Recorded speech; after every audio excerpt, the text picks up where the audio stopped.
नमस्कार, जय हिंद, जय भारत। मैं अभिषेक और आप देख रहे हैं हमारा YouTube channel Rudra education hub. दोस्तों, एक बार फिर से आप सभी का हमारे इस यूट्यूब चैनल पे हार्दिक स्वागत और अभिनंदन है। दोस्तों, आज के सेशन में, आज के इस वीडियो में हम आपसे बात करने वाले हैं अशोकन इंस्क्रिप्शन के बारे में, अशोक के अभिलेखों के बारे में। यह दोस्तों, हम सभी ने अशोक के अभिलेखों के आधार पे पहले क्लास में आप सभी से बात किया था कि अशोक की कौन कौन सी उपाधियां हैं जो कि उनके अभिलेखों से प्राप्त होती हैं, अशोक के इंपॉर्टेंट जो वर्क्स हैं वो क्या प्राप्त होते हैं, साथ ही साथ आपके अशोक के अभिलेखों में किन प्रकार की लिपियों, भाषाओं का प्रयोग किया गया है। उन सभी पॉइंट्स को दोस्तों हम सभी ने डिस्कस किया था। और दोस्तों, आज के इस सेशन में अशोक के जो अभिलेख प्राप्त होते हैं, जैसा कि दोस्तों हम सभी ने प्रीवियस क्लास में बताया था कि दोस्तों जो अशोक के अभिलेख हैं उन्हें 3 श्रेणियों में विभाजित किया जाता है, जिन्हें दोस्तों हम किन नामों से जानते हैं, जिन्हें हम शिलालेख के नाम से जानते हैं। एक है दोस्तों आपका शिलालेख, दूसरा है दोस्तों आपका स्तंभ लेख, और तीसरा है दोस्तों आपके गुहालेख। ठीक है, जिन्हें दोस्तों हम क्रमशः रॉक एडिक्ट, पिलर एडिक्ट और केव इंस्क्रिप्शन के रूप में जो है दोस्तों यह जाने जाते हैं। ऐसे में दोस्तों जो सबसे पहले हम डिस्कस करेंगे दैट टू अबाउट शिलालेख के बारे में, अर्थात दोस्तों हम बात करेंगे रॉक एडिक्ट्स के बारे में। अब आप सभी को दोस्तों मैंने प्रीवियस क्लास में ही बताया था कि दोस्तों जो ये रॉक एडिक्ट्स होते हैं ये फर्दर 2 भागों में बांटे जाते हैं, जिन्हें हम दीर्घ शिलालेख और लघु शिलालेख के नाम से जानते हैं। अब ये दोस्तों जो दीर्घ शिलालेख है यह मेजर रॉक एडिक्ट के रूप में भी जाने जाते हैं, इन्हें ही हम मेजर रॉक एडिक्ट कहते हैं। जबकि जो लघु शिलालेख होते हैं दोस्तों हम इन्हें माइनर रॉक एडिक्ट के रूप में जानते हैं। जी हाँ दोस्तों, इन्हें माइनर रॉक एडिक्ट के रूप में जाना जाता है। यदि हम दोस्तों सबसे पहले हम बात करें दीर्घ, या फिर इन्हें ही हम मुख्य शिलालेख भी कहते हैं, तो दोस्तों दीर्घ या फिर जो ये मुख्य शिलालेख हैं इनको चतुर्दश शिलालेख भी कहा जाता है। इसके पीछे कारण क्या है दोस्तों? क्योंकि यह 14 लेखों का एक समुच्चय है, संकलन है, जो कि हमें कुल 8 स्थानों से प्राप्त होता है। मतलब दोस्तों कहने का यह है कि ये जो दीर्घ शिलालेख की हम आपसे बात कर रहे हैं, मेजर रॉक एडिक्ट की बात कर रहे हैं, कुल ये 8 प्लेसेस से मिलते हैं और इनके लेखों की संख्या कितनी है दोस्तों? 14 है। इसीलिए इनको हम चतुर्दश शिलालेख भी कहते हैं, जो कि 8 अलग अलग जगहों से हमें प्राप्त होते हैं। इसके पहले कि दोस्तों हम आगे की चीजों को डिस्कस करें, एक बार जल्दी से वीडियो को लाइक कर लीजिए दोस्तों, चैनल पर नए हैं चैनल को सब्सक्राइब कर लीजिए, साथ ही बेल आइकन को प्रेस कर लीजिए, जिससे कि दोस्तों आप सभी के पास वीडियोस की लेटेस्ट नोटिफिकेशन सबसे पहले आप सभी तक पहुंचती रहे। साथ ही दोस्तों आप सभी को बता दूं, हमारे चैनल के माध्यम से आर्कियोलॉजी और हिस्ट्री, यूजीसी नेट से संबंधित जो भी चीजें हैं दोस्तों वो हम लगातार आप सभी तक पहुंचाते रहते हैं। यदि दोस्तों आप भी आर्कियोलॉजी या फिर हिस्ट्री से यूजीसी नेट की प्रिपरेशन करते हैं दोस्तों, तो हमारे पेड बैच को ज्वाइन जरूर से करें, जहां पे दोस्तों आपको live classes, mock test series, previous year question paper, MCQ की सीरीज, ठीक है, ये सभी चीजें दोस्तों आपको वहां पे मिलेंगी, जिसके लिए दोस्तों आप हमारा जो ऑफिशियल ऐप है उसको भी डाउनलोड करके ज्वाइन कर सकते हैं। चलिए अब दोस्तों हम बात करते हैं इन बृहद शिलालेखों के बारे में। ये दोस्तों जो आपको नाम दिए गए हैं ये बृहद शिलालेखों के नाम हैं, जबकि दोस्तों ये कहां पर स्थित हैं ये उनके नाम हैं, और दोस्तों इनकी खोज किसके द्वारा की गई थी इस लिस्ट में उनके नाम है, और किस वर्ष इन्हें खोजा गया था यहां पर दिया गया है। दोस्तों सबसे पहला है आपका गिरनार इंस्क्रिप्शन। दोस्तों जो ये गिरनार अभिलेख है ये गुजरात के जूनागढ़ में स्थित है। कहां पर दोस्तों? गुजरात के जूनागढ़ में स्थित ये आपका बड़ा ही महत्वपूर्ण दोस्तों लेख है, और इसे खोजा था दोस्तों आपके कर्नल टॉड ने।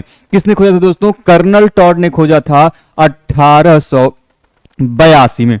जबकि दोस्तों यदि हम बात करें शहबाजगढ़ी की, तो दोस्तों जो शहबाजगढ़ी इंस्क्रिप्शन है ये पाकिस्तान के जो पेशावर जिला है वहां पर स्थित है, और इसे खोजा था जनरल कोर्ट ने 1836 में। इसके अलावा दोस्तों धौली इंस्क्रिप्शन की बात करते हैं तो धौली इंस्क्रिप्शन दोस्तों उड़ीसा का जो पुरी डिस्ट्रिक्ट है, पुरी जिला है, वहां पर स्थित है दोस्तों। और इसे खोजा था किट्टो ने 1837 में, 1837 में दोस्तों ये अभिलेख खोजा गया था। वहीं पे जौगढ़ की बात करते हैं तो उड़ीसा के गंजाम जिले में वॉल्टर इलियट ने 1850 में खोजा था। जबकि दोस्तों जो कालसी इंस्क्रिप्शन है इसको उत्तराखंड के देहरादून जिले में स्थित है। फॉरेस्ट के द्वारा इसे 1860 में, 1860 में खोजा गया। मानसेहरा इंस्क्रिप्शन बहुत इंपॉर्टेंट है, पाकिस्तान के हाजरा जिले में है। कनिंघम और कैप्टन ले ने मिलकर इसे 1899 में खोजा था। जबकि दोस्तों जो एरागुडी इंस्क्रिप्शन है ये आंध्र प्रदेश के कर्नूल डिस्ट्रिक्ट में है। अणु घोष के द्वारा इसे 1929 में खोजा गया। बचा दोस्तों आपका सुपारा जो कि महाराष्ट्र के ठाणे डिस्ट्रिक्ट में स्थित दिखाई देता है।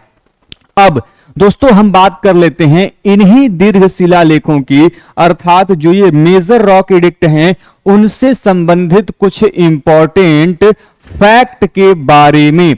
यह दोस्तों इंपॉर्टेंट फैक्ट्स बड़े इंपॉर्टेंट हैं, इनको एक एक करके समझने का प्रयास करते हैं। दोस्तों जो एरागुडी इंस्क्रिप्शन है जो कि अपने आप में बड़ा इंपॉर्टेंट था दोस्तों, ये एरागुडी इंस्क्रिप्शन जो कि आंध्र प्रदेश के कर्नूल डिस्ट्रिक्ट से अणु घोष ने 1929 में प्राप्त किया था। ये एरागुडी इंस्क्रिप्शन की विशेषता ये है कि इसमें जो लिपि की जो दिशा है, ये जो इंस्क्रिप्शन है एरागुडी, इसमें जो लिपि की दिशा है दोस्तों वो क्या है, वह दाएं से बाएं दिखाई देती है। क्या दिखाई देती है? दाएं से बाएं दिखाई देती है। और इस लेख में जो है चाहे वो हस्त्यारोहियों हो, राजुक हो, जैसे अधिकारियों का जो उल्लेख है, राष्ट्रिक, कन्नड़क, ठीक है, युग्मचार्यों, ठीक है, ब्राह्मणों, आचार्य, अंतेवासियों का जो उल्लेख है दोस्तों वह हमें इस अभिलेख में देखने को मिलता है। साथ ही साथ दोस्तों इस अभिलेख में जो अशोक है वो लोगों को किस बारे में बात करता है, अशोक के जो सत्य भाषण है उसकी भी जानकारी ये एरागुडी इंस्क्रिप्शन देता है। तो अब यदि हम देखें तो ये जो एरागुडी इंस्क्रिप्शन है इसमें मौर्यन एडमिनिस्ट्रेशन में पार्ट लेने वाले जो ऑफिसर्स हैं उनके बारे में भी जानकारी मिलता है और कुछ एक अन्य लोगों के बारे में भी, जैसे राज्यों के एडमिनिस्ट्रेटिव ऑफिसर हैं, राष्ट्रीय के एडमिनिस्ट्रेटिव ऑफिसर हैं, कर्णक आपके उनके कालीन के हैं, ठीक है, युग्मचर जिन रथ चालकों को कहा जाता था, कर्णक लेखकों कहा जाता था। तो इन सभी का उल्लेख जो है वो एरागुडी इंस्क्रिप्शन में हमें देखने को मिलता है। वहीं पे यदि हम धौली इंस्क्रिप्शन की बात करते हैं जो कि अपने आप में काफी इंपॉर्टेंट है, जिसे तोसली या फिर जौगढ़ जिसको हम लोग समापा कहते हैं, इन अभिलेखों को दो पृथक कलिंग प्रज्ञापन भी कहा जाता है, जो कि लेख में पंक्तियों की संख्या कितनी है, 26 है। कितनी है बेटे? 26 है। और वहीं पर यदि हम जौगढ़ में 161 में इसमें 11, 12 एवं 13वां शिलालेख जो है वह देखने को वहां पर नहीं मिलता है। ठीक है, अशोक के कलिंग के लोगों को अपनी विजय याद नहीं दिलाना चाहता था, इसीलिए उन्होंने 11वें, 12वें और 13वें लेख का अंकन इस पर नहीं किया गया है। तोसली कौशल गंगा के पवित्र कुंड के निकट स्थित आपका बड़ा ही इंपॉर्टेंट क्षेत्र है। और वहीं पर यदि हम जौगढ़ की बात करते हैं तो दोस्तों जो जौगढ़ है ये ऋषि कुल्य नदी के नॉर्दर्न कोस्ट पे उत्तरी तट पर स्थित आपका बड़ा ही इंपॉर्टेंट क्षेत्र में दिखाई देता है।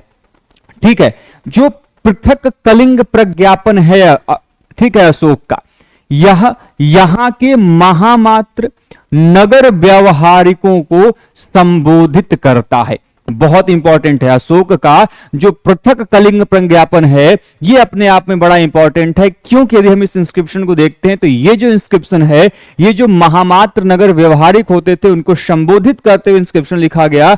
और लेकिन इंपॉर्टेंट चीज ये है कि इस लेख का मुख्य उद्देश्य क्या था, सीमांत प्रजा के प्रति अशोक की नीति का स्पष्टीकरण करना था, कि अशोक के जो सीमांत प्रांत वाले प्रजा हैं ठीक है, उनके प्रति अशोक की क्या नीति है, क्या विचार है, क्या सोच है, उसके बारे में स्पष्टीकरण जो है वो इस धौली कलिंग पृथक जो आपका इंस्क्रिप्शन है, पृथक प्रज्ञापन है, उसमें देखने को मिलता है।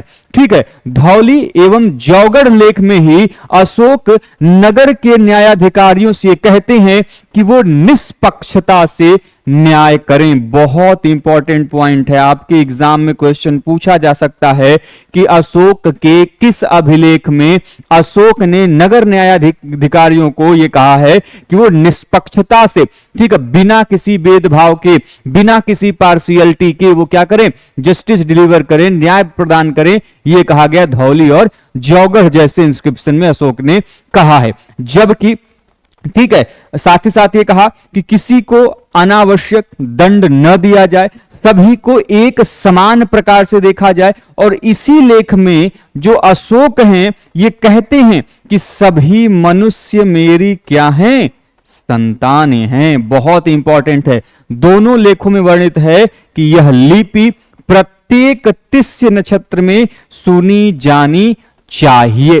ठीक है, केवल धौली लेख में उज्जैनी एवं, धौली लेख की यदि हम बात करते हैं तो दोस्तों ये जो धौली लेख है अपने आप में बहुत इंपॉर्टेंट है, क्योंकि इस धौली लेख में उज्जैनी और तक्षशिला का उल्लेख मिलता है। यह क्वेश्चन आपके एग्जाम में आया हुआ है कि निम्नलिखित में से उज्जैनी और तक्षशिला का उल्लेख कहां मिलता है, या फिर क्वेश्चन पूछ देगा कि धौली लेख में किन दो नगरों का उल्लेख मिलता है। तो ध्यान रखिएगा, उज्जैनी और आपका दूसरा तक्षशिला का जो उल्लेख है दोस्तों इस इंस्क्रिप्शन में प्राप्त होता है। और दोनों लेखों में वर्णित है कि क्या, कि धर्माचरण करें और अच्छे आचरण से आप स्वर्ग को प्राप्त करेंगे और मुझसे ऋण होंगे।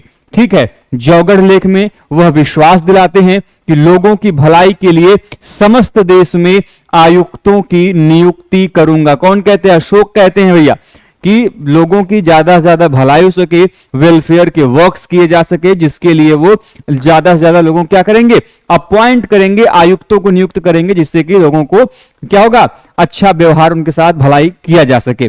ठीक है, धौली लेख के हम अनुसार मानते हैं तो जो नगर व्यवहारिक हैं, महामात्र हैं, नागरिक हैं, सब प्रयास करें कि नगर के लोगों को अकारण कोई भी बाधा या फिर क्लेश न पहुंचे। और सबसे इंपॉर्टेंट, 5-5 वर्षों पर महामात्रों के अनुशंयान मतलब क्यों दौरे पर भेजूंगा, और साथ ही साथ उज्जैनी और तक्षशिला के कुमार 3 वर्षों पर भेजेंगे। ठीक है, अब ये बड़ा इंपॉर्टेंट है कि कहां से पता चलता है, किस इंस्क्रिप्शन से पता चलता है कि अशोक ने जो महामात्र हैं उनको 5-5 वर्षों पे दौरा करने की बात मिलती है, तो वो धौली इंस्क्रिप्शन में प्राप्त होता है। ठीक है, बाकी यदि हम दीर्घ शिलालेखों की बात करते हैं तो दीर्घ शिलालेखों में जो गिरनार इंस्क्रिप्शन है जो कि गुजरात के जूनागढ़ में स्थित है, यह सबसे सुरक्षित अवस्था में माना गया है। ठीक है, अब जैसा कि मैंने कहा कि 14 आपके क्या हैं, दीर्घ शिलालेख हैं, तो इनके बारे में एक एक करके हम समझने का प्रयास करते हैं। सबसे पहला है आपका प्रथम लेख। ठीक है, अब इस प्रथम फर्स्ट रॉक एडिक्ट में, फर्स्ट मेजर रॉक एडिक्ट की यदि हम बात करते हैं तो इसमें क्या मिलता है, तो इस लेख में पशु हत्या के निषेध के बारे में बताया गया है। बस यही इंपॉर्टेंट पॉइंट आपके एग्जाम के लिए सबसे इंपॉर्टेंट है। इस पूरी जितनी कहानी मैं महाभारत बताऊंगा उसमें सबसे इंपॉर्टेंट पॉइंट ये है, और बेसिक क्वेश्चन आपके एग्जाम में बनेगा कि पशु हत्या का निषेध अशोक के किस दीर्घ शिलालेख में मिलता है, तो शिलालेख संख्या 1 में मिलता है। ठीक है, इसमें क्या बताया गया है कि समाजों में ऐसे सामाजिक समारोह जिसमें पशुवध होता था उस पर भी प्रतिबंध लगाया इन्होंने, लेकिन कुछ छूट दी। क्या छूट दिया, लेकिन कुछ ऐसे समाज थे जिनका अशोक समर्थन भी करते थे। ठीक है, इस चीज को ध्यान रखिएगा। अब यहां पे अशोक कहते हैं अभी तो केवल राजकीय पाकशाला में 2 मोर और 1 हिरण प्रतिदिन मारे जा रहे हैं, लेकिन भविष्य में ये पशु भी बंद हो जाएंगे। अशोक ने निश्चित कर दिया था कि प्रतिदिन केवल 3 पशु से अधिक मारे नहीं जा सकते। मतलब कि अशोक की जो राजकीय भोजशाला थी, जहां पे भोजन का निर्माण होता था, वहां पे एक दिन में 3 से अधिक नहीं मारे जाएंगे। उन 3 में 2 मोर हैं और 1 हिरण है, और इन फ्यूचर इन्हें भी क्या कर दिया जाएगा, समाप्त कर दिया जाएगा। ठीक है, ये कौन कह रहे हैं भैया, अशोक कह रहे हैं। ठीक है, अब हम बात करते हैं दूसरे लेख की। दूसरे लेख में क्या मिलता है? अच्छा, पहले लेख का कंक्लूजन क्या था? पहले लेख का कंक्लूजन था कि आपको जो पशु हत्या है वो नहीं करनी है, वो निषेध हो चुकी है। इवन जो आपका अशोक की जो राजकीय पाकशाला है उसमें भी पशुओं की हत्या काफी रोक दी गई है। जहां पे पहले सैकड़ों मारे जाते थे पशु, अब उनकी संख्या 3 सीमित कर देगी और आने वाले समय में वो भी समाप्त कर दिया जाएगा। अब हम बात करते हैं दूसरे लेख, किसमें क्या कहते हैं अशोक? अशोक कहते हैं कि मैंने अपने साम्राज्य की सीमा पर स्थित जो पड़ोसी शक्तियों हैं, जिसमें दक्षिण में क्रमशः चोल, पांड्य, सत्य पुत्र, केरल पुत्र को चेर के रूप में पहचाना गया है, ताम्रपर्णी इसकी पहचान श्रीलंका से की जाती है उसको, तथा उत्तर पश्चिम में अंत्योक जिनकी पहचान एंटीयोकस से की जाती है, एवं उनके पड़ोसी राज्यों में 2 प्रकार की चिकित्सा, मानव एवं पशु चिकित्सा का प्रबंध किया है। मैंने इसके लिए जरूरी जड़ी बूटियां एवं औषधियों का भी प्रबंधन किया है। अब देखिए क्वेश्चन आपके एग्जाम में क्या आएगा कि दक्षिण भारत के जो राज्य हैं उनका उल्लेख किसमें मिलता है? चोल, पांड्य, सत्य पुत्र, केरल पुत्र, ताम्रपर्णी जैसे का उल्लेख कहां पे मिलता है? दूसरे इंस्क्रिप्शन में मिलता है। एंटीयोकस का उल्लेख कहां पे मिला है? या फिर आपके एग्जाम में आएगा बेटे कि निम्नलिखित में से जो एंटीयोकस समकालीन है कि नहीं। ठीक है, तो एंटीयोकस समकालीन के रूप में हमें देखने को मिलता है। और कहां पे जो पशु चिकित्सा या फिर मानव चिकित्सा के प्रबंधन की बात की जाती है वो अशोक के दूसरे इंस्क्रिप्शन में मिलता है, और उसके लिए वो जो आवश्यक जड़ी बूटियां जो औषधि हैं उनके प्रबंध की ये भी बात करते हैं इसी दूसरे इंस्क्रिप्शन में। तो इसमें 2 चीजें आपके लिए बहुत इंपॉर्टेंट है। एक, जो राज्यों के नाम बताए गए चोल, पांड्य, सत्यपुत्र, केरल पुत्र और ताम्रपर्णी, और दूसरा जो एंटीयोकस का उल्लेख आया था वो। और आपको साथ में ध्यान रखना है कि इसमें पशु चिकित्सा एवं मानव चिकित्सा की बात की गई है।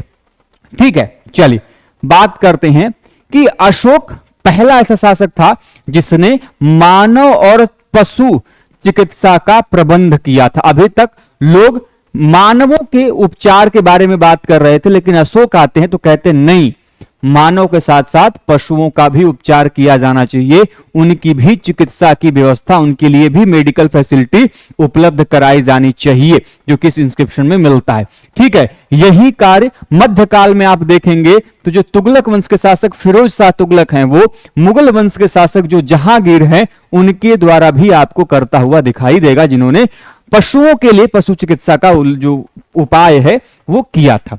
ठीक है, उन्होंने गरीबों के मुफ्त इलाज के लिए अस्पताल बनवाए, हकीमों की नियुक्तियां की। ठीक है, इस लेख में अशोक के जनहित के कार्यों पर प्रकाश पड़ता है, क्योंकि वो कहते हैं मैंने कुएं खुदवाए और सड़कों के किनारे छायादार वृक्ष लगवाया था, जो कि हमें इस लेख से जानकारी मिलती है। तीसरे लेख की बात करते हैं। तीसरे लेख में इनके अधिकारियों की जानकारी मिलती है, जैसे युक्त हो गए, रज्जुक हो गए, प्रादेशिक हो गए। ये जो अधिकारी हैं इनका उल्लेख हमें बेटे इस इंस्क्रिप्शन में, इस लेख में मिलता है। पॉइंट ये है कि इसी काल में आपके जो कौटिल्य हैं, ठीक है बेटे, कौटिल्य जिन्हें आप बेटे चाणक्य के नाम से भी जानते हैं, इन्हीं का एक और नाम है। चाणक्य के अलावा इनका जो मूल नाम है वो है विष्णुगुप्त। ठीक है, इन्हीं की एक पुस्तक है जिसका नाम है अर्थशास्त्र। पॉइंट यह है कि जहां पे ये लेख 3 अधिकारियों का उल्लेख कर रहा है, युक्त, रज्जुक और प्रादेशिक, वहीं पे अर्थशास्त्र में युक्त का उल्लेख तो मिलता है लेकिन रज्जुक का उल्लेख नहीं मिलता। ठीक है, अशोक कहते हैं कि मैंने अपने राज्याभिषेक के 12वें वर्ष, ये बहुत इंपॉर्टेंट है, किस वर्ष में बेटे? 12वें वर्ष में ये घोषणा की कि ये तीनों अधिकारी प्रति 5 वर्ष पर दौरा करें और जनता को कुछ बातें सिखाएं। और वो बातें क्या सिखाएंगे कि अल्प व्यय अल्प संग्रह, कम से कम खर्चा करो और कम से कम चीजों को अपने पास जमा करो, संग्रह करो। माता पिता की सेवा करो, ब्राह्मणों एवं श्रमणों के प्रति लोग उदार हों। ठीक है, ये चीजें इसमें मेंशन है। अब इसके लिए आपके लिए इंपॉर्टेंट पॉइंट क्या है? इंपॉर्टेंट पॉइंट ये है पहला कि जो अधिकारियों के नाम दिए गए हैं उनको आप ध्यान में रखिएगा, युक्त, रज्जुक और प्रादेशिक। दूसरा, इसमें कब नियुक्ति की जा रही है इन अधिकारियों की, बहुत इंपॉर्टेंट है, किस वर्ष? तो राज्याभिषेक के 12वें वर्ष। दूसरा पॉइंट, कितने वर्ष बाद ये दौरा कर रहे हैं? तो ये जो तीनों अधिकारी हैं प्रत्येक 5 वर्ष पर दौरा करेंगे, लोगों को कुछ जो मोरल वैल्यूज की चीजें हैं वो सिखाएंगे कि जैसे कम से कम अर्न करो, ठीक है, कम से कम चीजों को संग्रह करो अपने पास, कम से कम खर्चा करो, ठीक है, माता पिता को रिस्पेक्ट करो, उनकी सम्मान करो, उनकी सेवा करो, ब्राह्मणों एवं श्रमणों को प्रति लोगों का जो व्यवहार है वो उदार हो। ठीक है, अगला चौथे लेख की हम बात करते हैं। बेटे जो चौथा लेख ये क्या कहता है? ये उनके धम्म नीति, उसकी धम्म नीति के कारण धर्मानुशासन बढ़ गया था। जो पहले भेरी घोष था अब वह धम्म घोष में बदल गया। इसमें क्या मिलता है? अशोक की धम्म नीति की चर्चा की गई है, जिसके तहत बताया गया कि धम्म नीति की वजह से ही उसके शासनकाल में जो धर्म का अनुशासन है वो बढ़ गया था। पहले जो भेरी घोष था अब वह किस रूप में बदल गया? धम्म घोष के रूप में बदल गया। धर्मानुशासन ही अच्छा काम है और इसके लिए व्यक्ति का शीलवान होना जरूरी है और इस धर्माशासन का ह्रास न हो अपितु सदैव वृद्धि हो। इसके बारे में भी जानकारी आपको इसी चौथे लेख में मिलता है। ठीक है, इसके अलावा 5वें लेख की हम बात करते हैं। 5वें लेख में क्या मिलता है भैया? 5वें लेख में मिलता है कि प्राचीन काल में जो धर्म महामात्र हैं कभी नियुक्त नहीं हुए थे।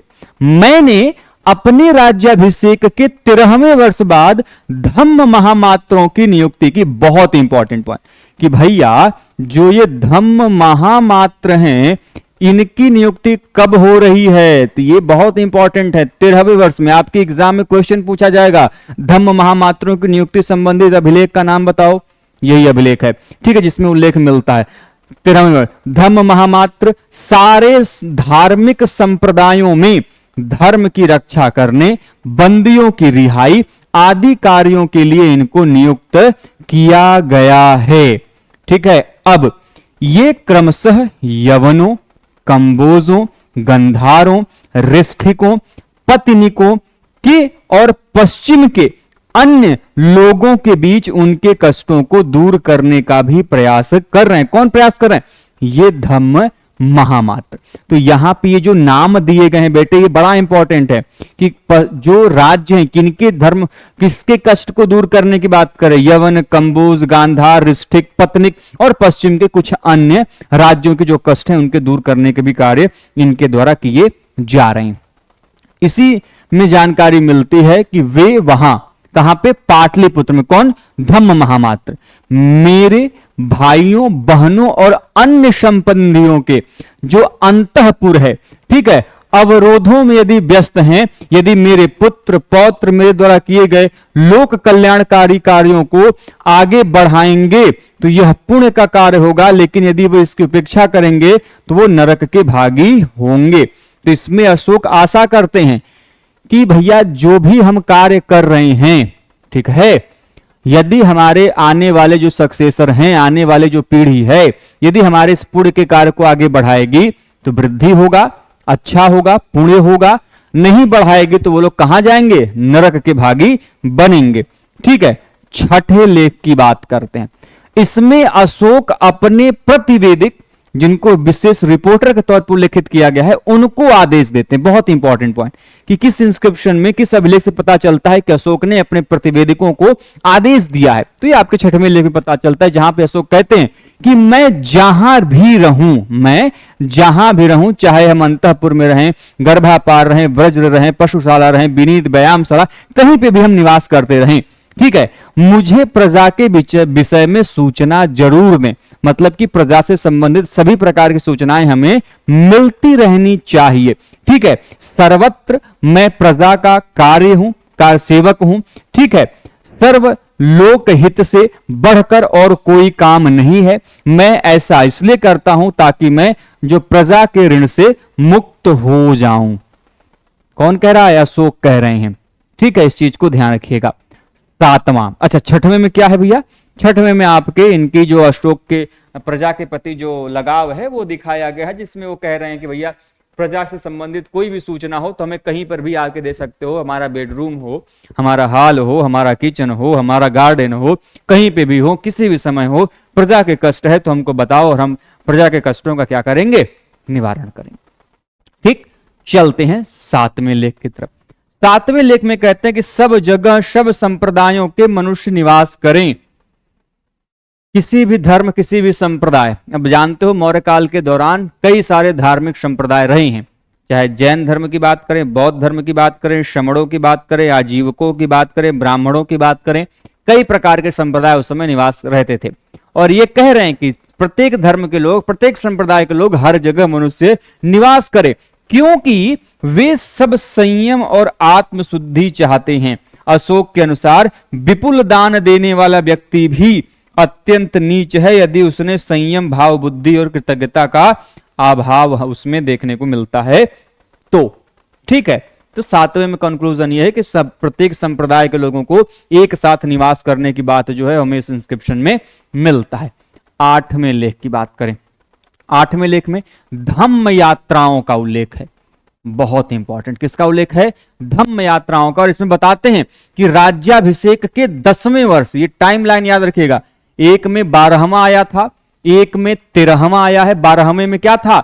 जो 3 अधिकारी थे, ठीक है, रज्जुक प्रादेशिक युक्त, उनकी नियुक्ति की गई थी 5-5 वर्ष का दौरा करने के लिए। फिर आपके धम्म महामात्र की नियुक्ति 13वें वर्ष में की गई। अब यहां पे 10वें वर्ष की बात कर रहा है, राज्याभिषेक के 10वें वर्ष धम्म यात्रा को उन्होंने शुरू किया। बहुत इंपॉर्टेंट है, धम्म यात्रा कब शुरू हुई? आपके 10वें वर्ष में शुरू हुई। और उन्होंने सबसे पहले कहां गए? बोध गया गए। ठीक है, और अशोक ने कुल 256 रातें जो हैं धम्म यात्रा के दौरान बिताई थी। ठीक है, इस चीज को ध्यान रखिएगा। और 1882 में यदि हम देखते हैं तो जो 8वां संस्करण है उसको BL इंद्र, भगवान लाल इंद्र ने जो है सुपारा में प्राप्त किया था। ठीक है, शिलालेख संख्या 9। यदि हम शिलालेख संख्या 9 की शुरुआत देखें तो वो कई सारे मंगलाचरणों से शुभ शुभ जो शब्द हैं, अच्छे अच्छे जो शब्द हैं, उससे इसकी शुरुआत होती हुई दिखाई देती है।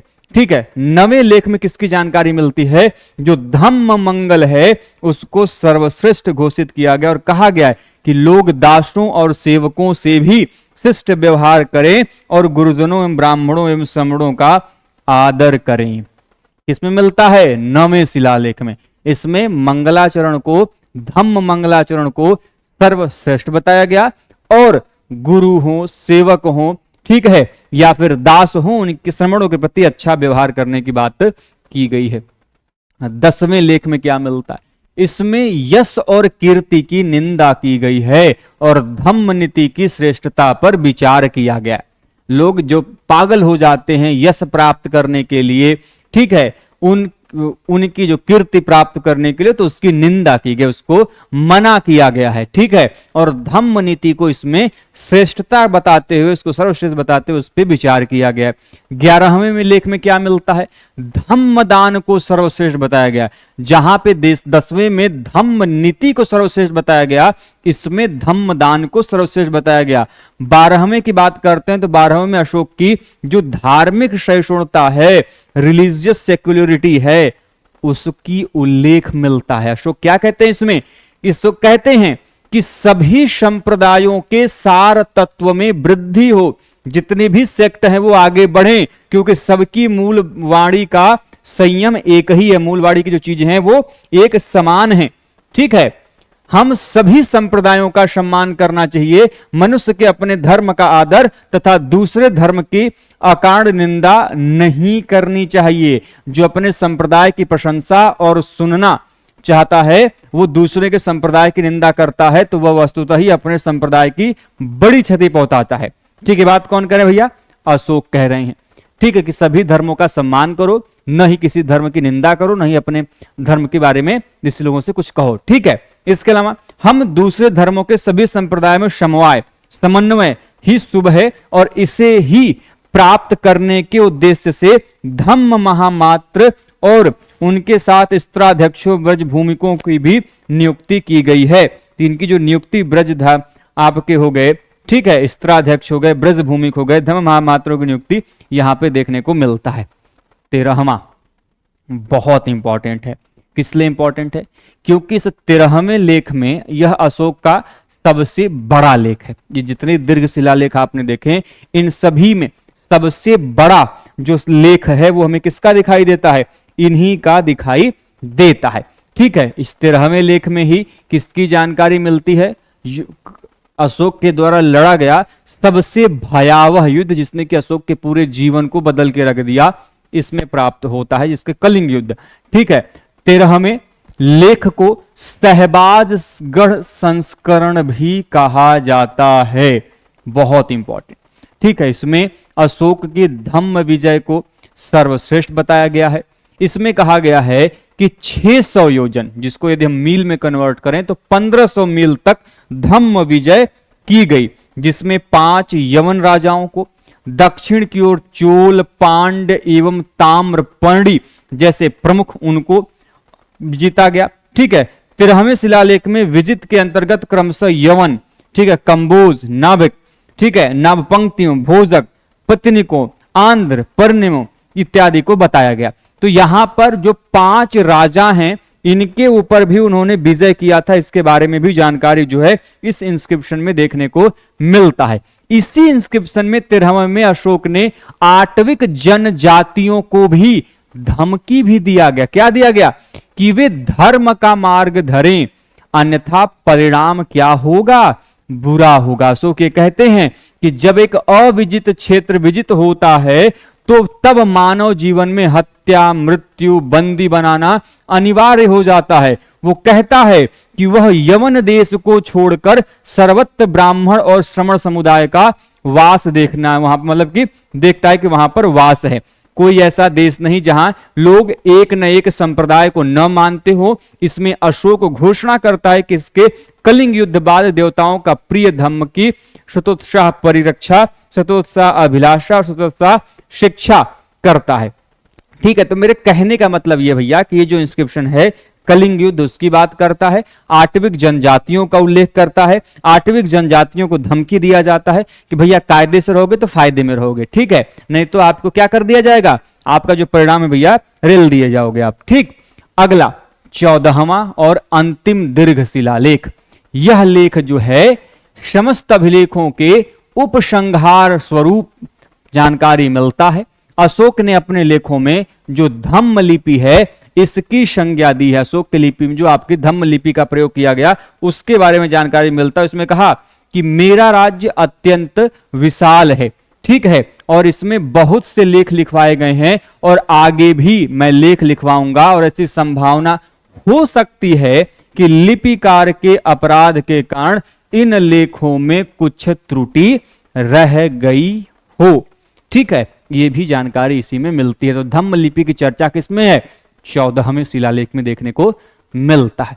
ठीक है, तो यह 14 शिलालेख रहे। अब इनके बारे में कुछ और भी जानकारी देख लीजिए। जैसे में अपने द्वितीय पृथक शिलालेख में अशोक कहते हैं कि एक अकेला व्यक्ति भी अभिलेख सुनने की मांग कर सकता है। दूसरा, अशोक के 4 मुख्य शिलालेखों शिलालेख संख्या 2, 3, 13 और 14 में मौर्य साम्राज्य के प्रदेशों को विजित कहा गया है। कौन कौन से साम्राज्य विजित हैं उनके बारे में उल्लेखित मिलता है। 13वें शिलालेख में विजित और उसका समानार्थक शब्द राज विषय भी वर्णित है। अतः अशोक के अभिलेखों में ही सर्वप्रथम इस विशाल भूखंड को कुछ निश्चित नाम से भी संबोधित किया गया है। ठीक है, तो ये हम लोगों ने आज के इस सेशन में जितने भी दीर्घ शिलालेख थे उनको डिस्कस किया। अब हम नेक्स्ट सेशन में आपके साथ जो लघु शिलालेख हैं, माइनर रॉक एडिक्ट हैं, उनको डिस्कस करेंगे और उसके बाद हम डिस्कस करेंगे स्तंभ लेखों के बारे में। तो फिलहाल के लिए आज के लिए बस इतना ही। मिलते हैं दोस्तों नेक्स्ट सेशन में कुछ अन्य बड़े ही जबरदस्त इंपॉर्टेंट पॉइंट्स के साथ। तब तक के दोस्तों आप स्वस्थ रहें, मस्त रहें और साथ ही साथ दोस्तों में इस वीडियो कैसी लगी आप हमें कमेंट बॉक्स के माध्यम से जरूर बताइएगा। चैनल पर नए हैं दोस्तों, चैनल को सब्सक्राइब जरूर से कीजिएगा। तो मिलते हैं दोस्तों नेक्स्ट सेशन में कुछ अन्य बेहतरीन प्रश्नों के साथ। तब तक के लिए आप स्वस्थ रहें, मस्त रहें। जय हिंद, जय भारत, हर हर महादेव।